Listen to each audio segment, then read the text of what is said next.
Hello friends, welcome to my YouTube channel GK quiz में आपका बहुत बहुत स्वागत है। एक बार फिर मैं आपके सामने उपस्थित हूँ एक अति महत्वपूर्ण टॉपिक लेकर फ्रेंड्स, जिसका नाम है आधुनिक भारत के प्रमुख आंदोलन की चर्चा करने वाले हैं। साथ ही साथ जो घटनाएं घटी और जो समझौते हुए 1885 से लेकर फ्रेंड्स 1947 तक मैं इसमें बात करने वाला हूं, जो कि काफ़ी अति महत्वपूर्ण फ्रेंड्स। ये एक मास्टर वीडियो है फ्रेंड्स।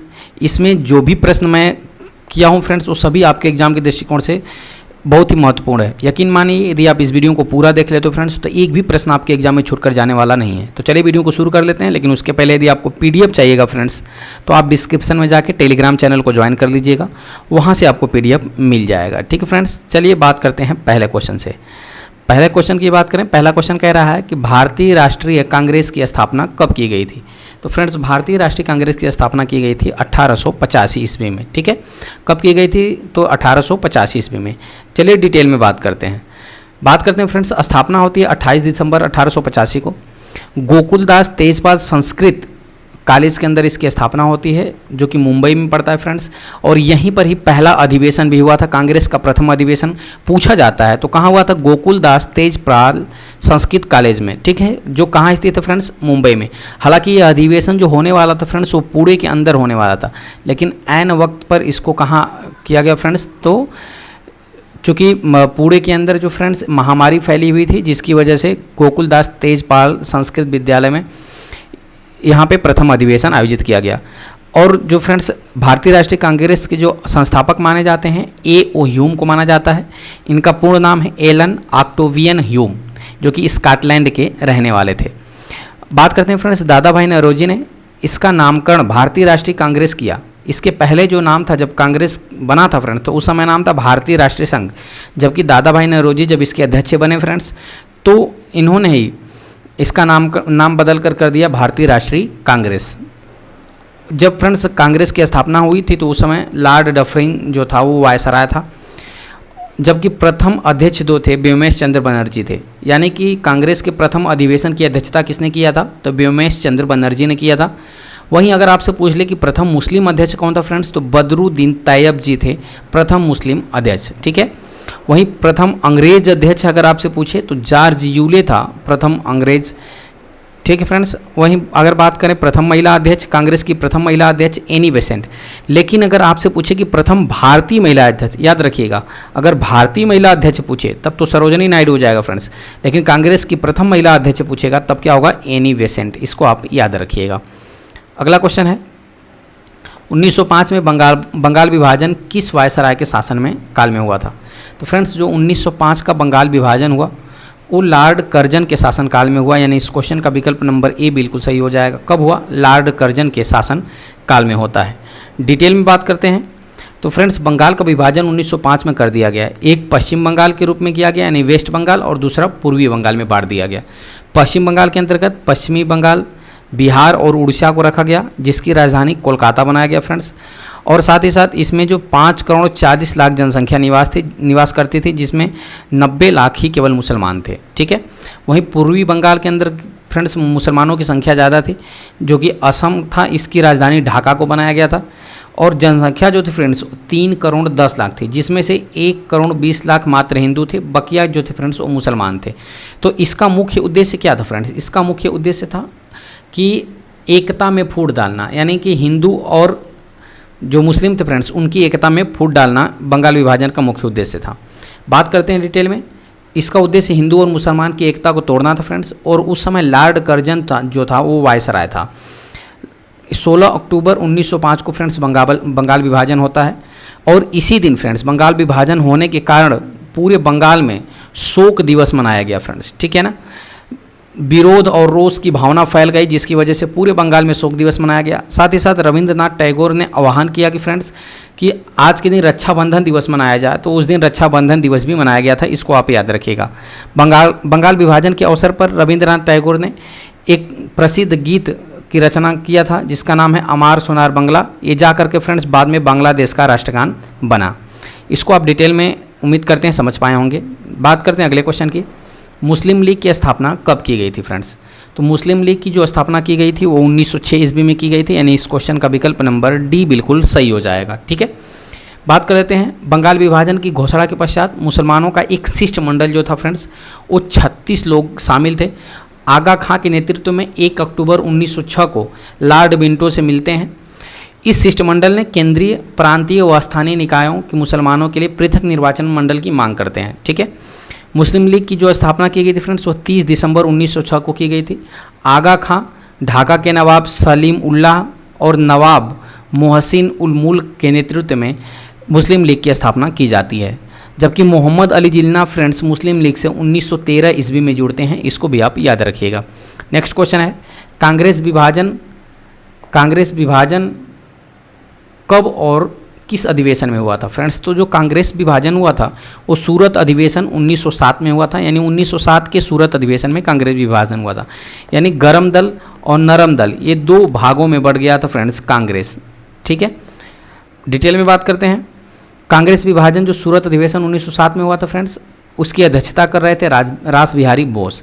यहीं पर फ्रेंड्स कांग्रेस के जो नेता थे वो नरम दल और गरम दल, ठीक है ना, नरम दल और गरम दल 2 भागों में बढ़ जाते हैं। नरम दल में कौन कौन था फ्रेंड्स? तो उदारवादी नेता थे, जैसे दादा भाई नौरोजी थे, फिरोज शाह मेहता थे, बदरुद्दीन तैयब जी थे और गोपाल कृष्ण गोखले। जबकि गरम दल में फ्रेंड्स 3 नाम आपको तो वैसे ही बहुत ही प्रसिद्ध है, लाल बाल पाल। ठीक है फ्रेंड्स, लाल बाल पाल यानी लाला लाजपत राय, बाल गंगाधर तिलक और बिपिन चंद्र पाल, ये 3 थे फ्रेंड्स। और अरविंद घोष, ये मुख्य लोग थे जो गरम दल के, एक गरम हो जाएगा। ठीक फ्रेंड्स, एक गरम दल, ये नरम दल है, एक गरम दल। ठीक है, 2 भागों में विभक्त हो गया कांग्रेस। अगला प्रश्न है खुदीराम बोस और प्रफुल्ल चाकी ने किस ब्रिटिश जज पर बम फेंका था? तो किंग्सफोर्ड पर, किंग्सफोर्ड के ऊपर फ्रेंड्स खुदीराम बोस और प्रफुल्ल चाकी ने बम फेंका था। ठीक है, बात कर लेते हैं शहीद खुदीराम बोस भारत के ब्रिटिश शासन का विरोध करने वाले सबसे युवा क्रांतिकारी और सेनानी थे। ठीक है, जिनका जन्म 3 दिसंबर 1889 को हुआ था। पश्चिम बंगाल के मिदनापुर जिले में इनका जन्म हुआ था। 30 अप्रैल 1908 को फ्रेंड्स खुदीराम बोस और प्रफुल्ल चाकी ने बिहार के मुजफ्फरपुर जिले के न्यायाधीश जो थे उस समय कौन थे, DH किंग्सफोर्ड पर बम फेंक दिया था, लेकिन किंग्सफोर्ड बच गया था फ्रेंड्स। और फिर प्रफुल्ल चाकी ने डर से अपनी हत्या कर ली। बाद में खुदीराम बोस को मुजफ्फरपुर जेल भेज दिया गया गिरफ्तार करके, जिसे मुजफ्फरपुर षड्यंत्र के नाम से भी जाना जाता है। ठीक है, जबकि 11 अगस्त 1908 को 18 साल की अवस्था में फ्रेंड्स खुदीराम बोस को फांसी पर लटका दिया गया। खुदीराम बोस सबसे कम उम्र में फांसी पर चढ़ने वाले क्रांतिकारी बने थे। अगला प्रश्न है बंगाल का विभाजन कब रद्द कर दिया गया? तो फ्रेंड्स बंगाल का विभाजन 1911 ईस्वी में रद्द कर दिया गया, यानी कि 1911 में एक बार फिर से गरम दल और नरम दल जो थे फ्रेंड्स वो आपस में मिल गए। अगला प्रश्न है दक्षिण अफ्रीका से लौटने के बाद गांधी जी का प्रथम पहला सत्याग्रह कौन था? तो दक्षिण अफ्रीका से लौटने के बाद गांधी जी का जो प्रथम सत्याग्रह था फ्रेंड्स वो था चंपारण सत्याग्रह, यानी इस क्वेश्चन का विकल्प नंबर सी बिल्कुल सही हो जाएगा, चंपारण सत्याग्रह। डिटेल में बात करते हैं। महात्मा गांधी दक्षिण अफ्रीका से 9 जनवरी 1915 को वापस आए थे फ्रेंड्स। उनके आने के उपलक्ष्य में ही प्रतिवर्ष 9 जनवरी को प्रवासी भारतीय दिवस मनाया जाता है, इसको आप याद रखिएगा। महात्मा गांधी द्वारा चंपारण सत्याग्रह 19 अप्रैल 1917 में शुरू किया गया था। इस सत्याग्रह का उद्देश्य था नील की खेती करने वाले किसानों को न्याय दिलाना। ठीक है, इसको आप विशेष याद रखिएगा। नेक्स्ट क्वेश्चन है भारत में होम रूल आंदोलन किसके द्वारा शुरू किया गया था? तो भारत में फ्रेंड्स होम रूल जो आंदोलन शुरू किया गया था वो किया गया था बाल गंगाधर तिलक और एनी बेसेंट के द्वारा किया गया था। ठीक है, डिटेल में बात करते हैं। होम रूल लीग प्रथम विश्व युद्ध के समय प्रथम भारतीय प्रतिक्रिया थी जो आयरलैंड के होम रूल लीग से प्रभावित थी। तो याद रखिए यहाँ से प्रश्न पूछा जाता है कि होम रूल आंदोलन जो था फ्रांस वो किस देश के से प्रभावित था? तो आयरलैंड के होम रूल लीग से प्रभावित था। इस आंदोलन का उद्देश्य राजनीतिक शिक्षा, सार्वजनिक बैठकों आदि के माध्यम से स्वशासन को प्राप्त करना था। होम रूल लीग की जो शुरुआत होती है फ्रेंड्स वो 1916 में बाल गंगाधर तिलक और एनी बेसेंट के द्वारा किया गया। देखिए फ्रेंड्स, जबकि बेलगांव पुणे में अध्यक्षता करते हैं बाल गंगाधर तिलक, जबकि मद्रास से होम रूल लीग की अध्यक्षता करती हैं एनी बेसेंट। तो ये दोनों लोग अलग अलग जगह से होम रूल लीग की स्थापना करते हैं। अगला प्रश्न है काला कानून के नाम से कौन सा एक्ट प्रसिद्ध है? तो फ्रेंड्स काला कानून के नाम से रालेक्ट एक्ट प्रसिद्ध है, यानी इस क्वेश्चन का विकल्प नंबर डी बिल्कुल सही हो जाएगा। बिना दलील बिना वकील का इसको कानून कहा गया फ्रेंड्स। इसके आधार पे संदेह के आधार पर किसी भी व्यक्ति को गिरफ्तार किया जा सकता है। बात करते हैं रॉलेट एक्ट की, तो मार्च 1919 में अंग्रेज़ों ने भारत में उभर रहे राष्ट्रीय आंदोलन को कुचलने के लिए यह कानून बनाया था। ठीक है, इस कानून के तहत किसी भी व्यक्ति को संदेह के आधार पर गिरफ्तार किया जा सकता था। रॉलेट एक्ट जो है 21 मार्च को 1919 को लागू कर दिया गया था भारत के अंदर। जो इसका जो आधिकारिक नाम था फ्रेंड्स वो था अराजक और क्रांतिकारी अपराध अधिनियम। ठीक है, इस एक्ट को बिना अपील, बिना वकील और बिना दलील का कानून कहा गया। तो याद रखिए, आपसे प्रश्न पूछा जाता है कि किस एक्ट को बिना अपील, बिना वकील और बिना दलील का कानून कहा गया, तो फ्रेंड्स रॉलेट एक्ट को। इसी कानून के तहत 10 अप्रैल 1919 को फ्रेंड्स पंजाब के 2 लोकप्रिय नेता थे जिनका नाम था डॉक्टर सत्यपाल और सैफुद्दीन किचलू को पुलिस द्वारा गिरफ्तार कर लिया गया था। ठीक है, अगले क्वेश्चन की बात करते हैं। जलियांवाला बाग हत्याकांड किस दिन घटित हुआ था? तो फ्रेंड्स जलियांवाला बाग जो हत्याकांड हुआ था वो 13 अप्रैल 1919 को हुआ था, यानी इस क्वेश्चन का विकल्प नंबर ए बिल्कुल सही हो जाएगा। डिटेल में बात करते हैं। जलियांवाला बाग हत्याकांड 13 अप्रैल 1919 को बैसाखी के दिन हुआ था फ्रेंड्स। रॉलेट एक्ट के तहत पंजाब के दो लोकप्रिय नेता को गिरफ्तार किया गया था, जिसमें डॉक्टर सत्यपाल थे और सैफुद्दीन किचलू। पुलिस ने गिरफ्तार कर लिया था। इन्हीं नेताओं की गिरफ्तारी के बाद जनता में आक्रोश तेज हो गया और रॉलेट एक्ट के विरोध में पंजाब के अमृतसर में फ्रेंड्स जलियांवाला बाग में एक सभा बुलाई गई और यह सभा फ्रेंड्स शांतिपूर्ण ढंग से विरोध कर रहे थे लोग, लेकिन वहाँ पे जनरल डायर आता है फ्रेंड्स और अंधाधुंध उन पर गोलियां चलवा देता है, जिससे परिणाम स्वरूप 1500 लोग मारे जाते हैं, जबकि अंग्रेजों द्वारा जारी सरकारी रिपोर्ट के अनुसार 379 लोग मारे गए थे और जबकि कांग्रेस समिति के आधार पर बताया गया कि 1000 लोग इस घटना में मारे गए। जलियांवाला बाग हत्याकांड के समय जो भारत का वायसराय था वो था लॉर्ड चेम्सफोर्ड। याद रखिएगा, लॉर्ड चेम्सफोर्ड था भारत का वायसराय। इस घटना के लिए एक कमीशन बनाया गया था जिसका नाम था हंटर कमीशन, जांच के लिए बनाया गया था। इस सभा की मुखबिरी जो था फ्रेंड्स हंसराज नामक व्यक्ति ने किया था, जो जनरल डायर का सहयोग किया था, जिसके बाद जनरल डायर ने आकर के पंजाब के अमृतसर में फ्रेंड्स अंधाधुंध गोलियां चलवा दिया था। अगला प्रश्न है, खिलाफत आंदोलन के संस्थापक कौन है? तो फ्रेंड्स खिलाफत आंदोलन के संस्थापक है अली बंधु, यानी इस क्वेश्चन का विकल्प नंबर सी बिल्कुल सही हो जाएगा। कौन है? अली बंधु हैं। डिटेल में बात करते हैं। खिलाफत आंदोलन तुर्की के खलीफा के पद के समर्थन में अंग्रेज़ों के खिलाफ आंदोलन था। उस समय तुर्की के जो खलीफा हुआ करते थे फ्रेंड्स वो सारे विश्व में मुसलमानों के धार्मिक गुरु माने जाते थे और उनके ऊपर अंग्रेज़ों द्वारा अत्याचार किया जा रहा था। तो उसी के विरोध में, यानी उन पर हो रहे अत्याचार के विरोध में भारत के मुस्लिमों द्वारा भी अंग्रेज के विरुद्ध खिलाफत आंदोलन को शुरू किया गया। खिलाफत आंदोलन की शुरुआत अली बंधु, जिसमें शौकत अली और मोहम्मद अली, ये दोनों भाइयों द्वारा किया गया था फ्रेंड्स। बाद में इसका नेतृत्व गांधी जी द्वारा भी किया गया। इसका रीज़न ये था फ्रेंड्स क्योंकि गांधी जी चाहते थे कि जो मुसलमान हैं वो भी इस राष्ट्रीय आंदोलन में भाग लें, यानी राष्ट्रीय आंदोलन में मुसलमानों को भी जोड़ना चाहते थे, जिसकी वजह से खिलाफत आंदोलन में का नेतृत्व महात्मा गांधी जी भी ने किया था। अगला प्रश्न है, असहयोग आंदोलन कब शुरू किया गया था? तो फ्रेंड्स जो असहयोग आंदोलन शुरू किया गया था अगस्त 1920 में किया गया था, यानी इस क्वेश्चन का विकल्प नंबर ए बिल्कुल सही हो जाएगा। अगस्त 1920 में असहयोग आंदोलन शुरू किया गया था। डिटेल में बात करते हैं। असहयोग आंदोलन की शुरुआत महात्मा गांधी जी के नेतृत्व में किया गया था अगस्त 1920 में। यह आंदोलन अहिंसक होना था, जिसमें भारतीय को अपने खिताबों उपाधियों का त्याग करना था, सरकारी सेवाओं का बहिष्कार करना था, विदेशी सामान का बहिष्कार करना था, चुनावों का बहिष्कार करना था और अंग्रेजी सत्ता का विरोध करना था। फिर यह जो आंदोलन हुआ फ्रेंड्स ये हिंसक हो गया और हिंसक होने की वजह से गांधी जी ने अपने केसर ए हिंद की उपाधि लौटा दिया। ठीक है, अगला प्रश्न है, गांधी जी ने केसर ए हिंद की उपाधि कब लौटाई थी? तो फ्रेंड्स असहयोग आंदोलन के प्रारंभ होने पर गांधी जी ने केसर ए हिंद की उपाधि लौटा दी थी। बात करते हैं अगला प्रश्न, चौरी चौरा घटना कब घटित हुई थी? तो फ्रेंड्स चौरी चौरा जो घटना हुई थी वह 5 फरवरी 1922 को घटित हुई थी, यानी इस क्वेश्चन का विकल्प नंबर ए बिल्कुल सही हो जाएगा।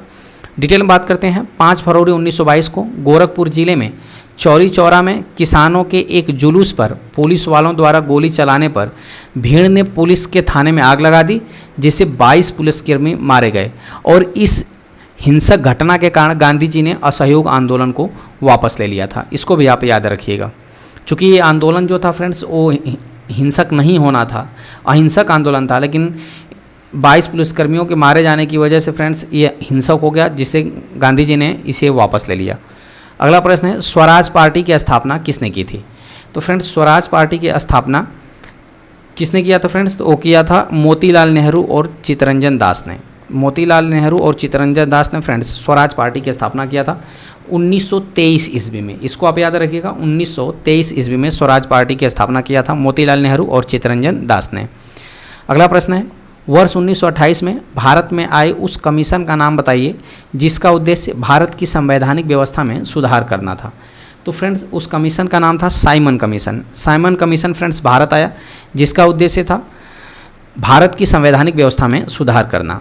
डिटेल में बात करते हैं। इस कमीशन की नियुक्ति ब्रिटिश प्रधानमंत्री द्वारा 1927 में किया गया था, जबकि साइमन कमीशन जो भारत में 1928 में आता है। ठीक फ्रेंड्स, और इस कमीशन में कुल 7 सदस्य थे। इसका मुख्य कार्य था भारत की संवैधानिक व्यवस्था में सुधार करना था। साइमन कमीशन में कोई भी भारतीय सदस्य नहीं रखा गया था, इसलिए साइमन कमीशन वापस जाओ का नारा यानी लोग विरोध किए और इस कमीशन को व्हाइट कमीशन के नाम से भी नाम दिया गया, यानी व्हाइट कमीशन कहा गया इस कमीशन को। ठीक है फ्रेंड्स, इसी कमीशन के खिलाफ प्रदर्शन में लाला लाजपत राय पर पुलिस ने लाठीचार्ज किया और कुछ दिन बाद उनकी मृत्यु हो गई। तो फ्रेंड्स इस कमीशन का विरोध कर रहे लाला लाजपत राय पर जब पुलिस लाठीचार्ज कर रहे थे तो उस समय इन्होंने कहा था कि मेरे सर पे लाठी का एक एक प्रहार अंग्रेज़ों के शासन में कील के समान होगा, इस तरह इन्होंने एक नारा भी दिया था। अगला प्रश्न है, अंग्रेजी सरकार के कर वृद्धि के विरोध में किसानों द्वारा बारदौली सत्याग्रह कब किया गया था? तो फ्रेंड्स अंग्रेजी सरकार के कर वृद्धि के विरोध में किसानों द्वारा जो बारदौली सत्याग्रह किया गया था वो 1928 ईस्वी में किया गया था, यानी इस क्वेश्चन का विकल्प नंबर बी बिल्कुल सही हो जाएगा। अगला प्रश्न है, किस कांग्रेस अधिवेशन में 31 दिसंबर 1929 को पूर्ण स्वराज की घोषणा की गई? तो फ्रेंड्स 31 दिसंबर 1929 को किस कांग्रेस का कौन सा अधिवेशन था जिसमें पूर्ण स्वराज की घोषणा की गई थी? तो वो था फ्रेंड्स लाहौर अधिवेशन। ठीक है ना, लाहौर अधिवेशन में फ्रेंड्स, ठीक है, लाहौर अधिवेशन में जिसकी अध्यक्षता कर रहे थे जवाहरलाल नेहरू। ठीक है ना, जवाहरलाल नेहरू जिसकी अध्यक्षता कर रहे थे फ्रेंड्स, उन्होंने 31 दिसंबर 1929 को पूर्ण स्वराज की घोषणा इसी लाहौर अधिवेशन में किया गया। अगला प्रश्न है, दांडी मार्च में गांधी जी के साथ कितने सहयोगियों ने भाग लिया था? तो फ्रेंड्स दांडी मार्च में गांधी जी के साथ कुल 78 सहयोगियों ने भाग लिया था, यानी इस क्वेश्चन का विकल्प नंबर बी बिल्कुल सही हो जाएगा। दांडी मार्च की बात करते हैं। अंग्रेजों द्वारा बनाए गए नमक कानून के विरोध में गांधी जी द्वारा दांडी मार्च में 78 सहयोगियों के साथ साबरमती आश्रम से लेकर दांडी यानी गुजरात तक यह नमक कानून का विरोध किया गया फ्रेंड्स। और जबकि 12 मार्च 1930 को यह शुरू हुआ था दांडी मार्च और 6 अप्रैल 1930 तक चला था। इसमें कुल 241 मील की दूरी तय किया गया था, इसको भी आप याद रखिएगा। अगला प्रश्न है, सविनय अवज्ञा आंदोलन कब शुरू किया गया था? तो फ्रेंड्स सविनय अवज्ञा आंदोलन शुरू किया गया था 12 मार्च 1930 को, यानी इस क्वेश्चन का विकल्प नंबर बी बिल्कुल सही हो जाएगा। सविनय अवज्ञा आंदोलन शुरू किया गया था 12 मार्च 1930 को। अगला प्रश्न है, प्रथम गोलमेज सम्मेलन किस स्थान पर आयोजित किया गया था? तो फ्रेंड्स प्रथम गोलमेज जो सम्मेलन आयोजित किया गया था वो लंदन में किया गया था, यानी इस क्वेश्चन का विकल्प नंबर बी बिल्कुल सही हो जाएगा। देखिए फ्रेंड्स ये अंग्रेजों की एक कूटनीति चाल थी। गोलमेज का मतलब होता है फ्रेंड्स कि एक गोले जो मेज है, इस मेज में गोले मेज पर यह सम्मेलन होना था, जिसमें गांधी जी को ये लोग चाहते थे कि गांधी जी को वापस बुला के इसको मिला लिया जाए। गोल मेज का मुख्य उद्देश्य क्या था फ्रेंड्स कि इसमें कोई मुख्य नहीं था, यानी इसमें कोई मुखिया नहीं था, सब बराबर थे। इसका उद्देश्य था गांधी जी को बुलाया गया लेकिन गांधी जी इस सम्मेलन में नहीं गए। अगला गोलमेज की बात करें तो अंग्रेजी सरकार द्वारा भारत संवैधानिक सुधारों पर चर्चा के लिए 3 गोलमेज सम्मेलन स्थापित किए गए। पहला प्रथम गोलमेज सम्मेलन 12 नवंबर 1930 को होता है, द्वितीय गोलमेज सम्मेलन 7 सितंबर 1931 को होता है, जबकि तृतीय गोलमेज सम्मेलन 17 नवंबर 1932 को होता है। भीमराव अंबेडकर ऐसे व्यक्ति थे फ्रेंड्स जिन्होंने तीनों गोलमेज सम्मेलनों में भाग लिया था, तो यहाँ से आपके सीधा सीधा प्रश्न पूछा जाता है। जबकि दूसरे गोलमेज सम्मेलन में भारत की ओर से महिला प्रतिनिधि के रूप में सरोजिनी नायडू ने भाग लिया था और महात्मा गांधी ने द्वितीय गोलमेज सम्मेलन में ही भाग लिया था। ठीक है, इसको भी आप याद रखिए। आपसे प्रश्न पूछा जाता है कि महात्मा गांधी ने किस गोलमेज सम्मेलन में भाग लिया था, तो द्वितीय गोलमेज सम्मेलन में भाग लिया था। तीनों गोलमेज सम्मेलन के प्रधानमंत्री रैमजे मैकडोनाल्ड थे, तो इसको भी याद रखिए। आपसे प्रश्न पूछा जाता है कि तीनों गोलमेज सम्मेलन के समय कौन प्रधानमंत्री था इंग्लैंड का, तो रैमजे मैकडोनाल्ड। नेक्स्ट क्वेश्चन है पूना पैक्ट किसके बीच हुआ था। तो फ्रेंड्स पूना पैक्ट जो हुआ था वो यरवदा जेल के अंदर हुआ था। डॉक्टर भीमराव अंबेडकर और महात्मा गांधी के बीच हुआ था पूना पैक्ट, यानी इस क्वेश्चन का विकल्प नंबर सी बिल्कुल सही हो जाएगा। डिटेल में बात करते हैं। यह समझौता पुणे की यरवदा जेल में हुआ था 24 सितंबर 1932 को, ये भी डेट भी याद रखिए। इस समझौते का परिणाम क्या था फ्रेंड्स कि केंद्रीय विधानमंडल में दलित वर्ग के लिए सुरक्षित सीटों की संख्या 18% बढ़ा दिया गया, जबकि दलित वर्ग के लिए आरक्षित सीटों की संख्या प्रांतीय विधानमंडलों में 71 से बढ़ाकर 147 कर दिया गया। अगला प्रश्न है मोहम्मद अली जिन्ना ने पाकिस्तान की मांग किस वर्ष की थी।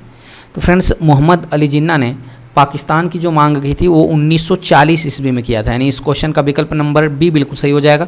जबकि मोहम्मद अली जिन्ना फ्रेंड्स मुस्लिम लीग से 1913 ईस्वी में जुड़े थे और 1940 में फ्रेंड्स इन्होंने पाकिस्तान की मांग की थी।